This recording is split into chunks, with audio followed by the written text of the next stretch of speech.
Hello dear lovely people, welcome back to my channel crochet with Jui. চলছে কুশি কাটার basic learning course. আজকের ক্লাসে আমরা শিখব ডাবল ক্রোশেট এবং ট্রিপল ক্রোশেট। প্রথমেই আমরা 3টা চেইন দিয়ে নিব। এখন আমাদের সেলাইটা আছে হাতের ডান পাশে, এটাকে টার্ন করে হাতের বাম পাশে নিয়ে যাব। এবার প্রথমে একটা প্যাচ দিব। এরপরে এই যে চেইনটা আছে আমাদের, এটা বাদ দিয়ে, এটা হচ্ছে আমাদের প্রথম চেইন, এটা দিতে হবে না, এটার জন্য আমরা 3টা চেইন দিয়েছি। সো এটা বাদ দিয়ে 2 নাম্বার চেইনে আমরা একটা ডাবল ক্রোশেট দিব। সো এখান থেকে একটা প্যাচ উঠাবো।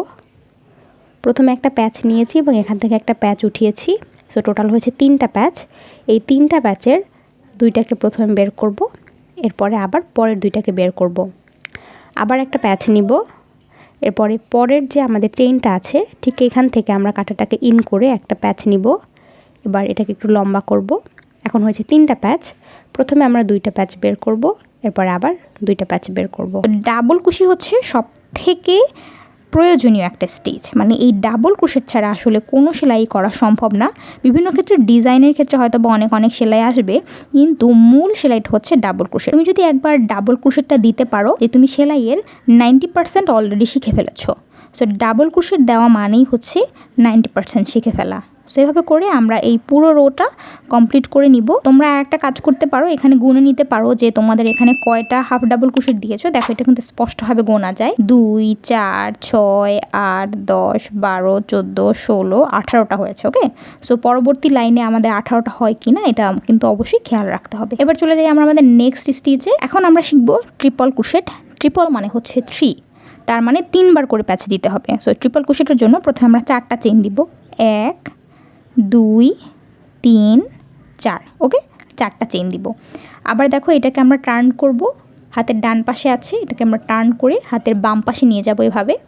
এবার হুকের উপরে আমরা প্রথমে 2টা প্যাচ দিব। প্রথমে একটা, তারপরে আবার একটা, 2টা।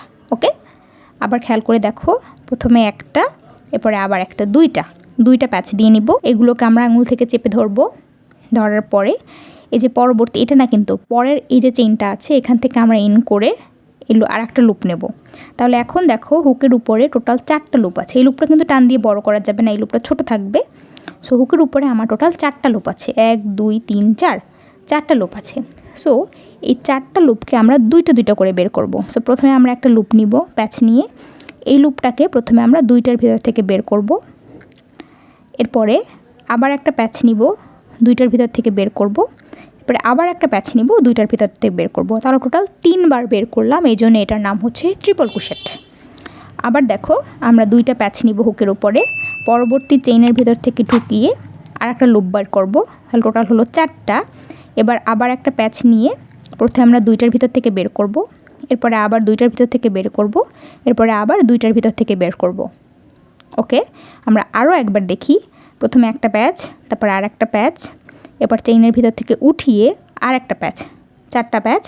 এরপরে আবার একটা প্যাচ নিয়ে প্রথমে 2টা, তারপর আবার একটা প্যাচ নিয়ে 2টা, তারপর আবার একটা প্যাচ নিয়ে 2টা।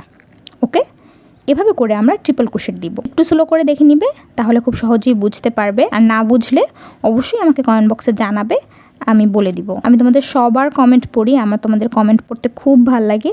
সো তোমরা যদি কমেন্ট করে কোন প্রশ্ন করো, তোমাদের মতামত জানাও। তোমাদের প্রত্যেকটা কমেন্ট আমার জন্য একটা ইন্সপিরেশন। সো তোমরা যদি আমাকে কমেন্ট বক্সে জানাও, ফিডব্যাক দাও, তাহলে অবশ্যই আমার অনেক ভালো লাগবে। এভাবে করে আমরা পুরো এই রোটাও কমপ্লিট করে নিব।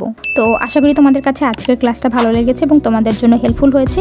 তো please like, comment and subscribe to my channel. Tata, Siya.